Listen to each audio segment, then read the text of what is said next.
Aisyah bin Muhammad Najib daripada tahun 6 Al-Qawan Negeri bersekolah di Sekolah Kebahasaan His Kedai Kubal. Didikan adab.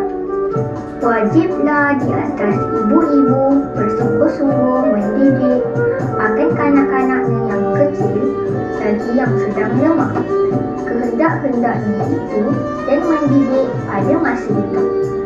Ada kalanya dengan suruh dan tegak semata-mata seperti raja pemerintah, dan ada kalanya dengan kasih sayang seperti sahabat yang dikasihi supaya jadilah kanak-kanak itu hebat akan dia kerana mendengar akan perkataan yang kasih dan mulia daripada ibunya itu.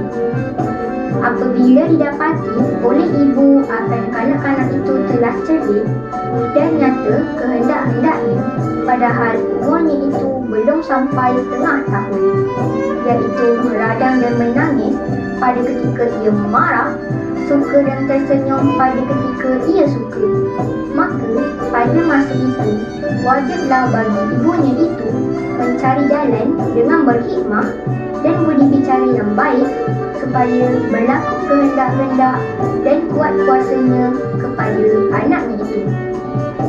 Dan lagi, hendaklah ia mencari jalan supaya anaknya itu kasih akan dia, supaya beransurlah berlaku suruh dan tegaknya itu daripada perkara-perkara yang kecil hingga pada perkara-perkara yang besar.